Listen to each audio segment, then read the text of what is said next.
আৰে ৰ'ব স্কিপ নকৰিব 2005 চনৰ ভোটাৰ তালিকা ডাউনলোড কৰিছে আৰে ভাই এছআইৰ আহি আছে অসমৰ প্ৰতি ঘৰ মানুহকে লাগিব 2005 চনৰ ভোটাৰ তালিকা আৰে গম পাইছো আপোনাৰ নাম 2005 চনৰ ভোটাৰ তালিকাত নাই আপোনাৰ মা দেউতাৰ আছে গতিকে বলক মই দেখাই দিম কেনেকৈ ডাউনলোড কৰিব একদম ইজি প্ৰচেছ পাই গুগলত গৈ টাইপ কৰিব voter list download Assam 2005 download কৰাৰ লগে লগে যিটো ফাৰ্ষ্ট লিংক আহিব সেইটো ক্লিক কৰিব সেইটোত ক্লিক কৰাৰ পিছত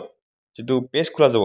তাত PDF electoral rolls as on 2005 লিখা আছে তলপিনে স্ক্ৰল ডাউন কৰি দেখিবলৈ পাব select district as on 2005 so ইয়াত ক্লিক কৰিলে দেখিবলৈ পাব যে বৰ্তমান সকলো ডিস্ট্ৰিক্টৰ নাম ইয়াত নাই কাৰণ 2005 চনত মাত্ৰ 27খন ডিস্ট্ৰিক্টে আছিল আৰু বৰ্তমান অসমৰ ডিস্ট্ৰিক্টৰ সংখ্যা 35 হৈছে গতিকে 2005 চনত আপোনাৰ যিখন ডিস্ট্ৰিক্ট আছিল সেইখন ডিস্ট্ৰিক্ট আপুনি সিলেক্ট কৰিব ফৰ এক্সাম্পল মই কামৰূপ মেট্ৰ সিলেক্ট কৰিছো Now select Assembly constituency as on 2005. So after delimitation যেটো আমাৰ constituency বিলাকো চেঞ্জ হৈছে গতিকে আপুনি 2005 ৰ যেটো constituency আছিল হেতু আপুনি সিলেক্ট কৰিব লাগিব ফৰ এক্সাম্পল মই ইয়াত জালুকবাৰী সিলেক্ট কৰিছো যেটো মামাৰ সমষ্টি হয় আৰু constituency সিলেক্ট কৰাৰ লগে লগে তলপিনে দেখিবলৈ পাব যে ইয়াত polling station নাম্বাৰ আৰু polling station নেম বিলাক আহি গৈছে গতিকে 2005 চনত আপুনি যিখন স্কুলত ভোট দিছিলে সেই স্কুলৰ নামটো আপুনি বিচাৰি লৈ কাষত থকা ভিউ পিডিএফত ক্লিক কৰিলে আপোনাৰ ভোটাৰ লিষ্টখন ওপেন হৈ যাব এয়া চাওক আপোনাৰ ভোটাৰ লিষ্টখন ওপেন হৈ গৈছে আৰু এইখনে হৈছে আপোনাৰ গাঁৱৰ ভোটাৰ তালিকা 2005 চনৰ এতিয়া এখন ডাউনলোড হোৱা নাই ডাউনলোড কৰিবলৈ আপুনি ওপৰত থকা এই তিনিটা ডট ক্লিক কৰি ইয়াত ডাউনলোডৰ বাটনটো ক্লিক কৰিলে এখন আপোনাৰ ডাউনলোড হৈ যাব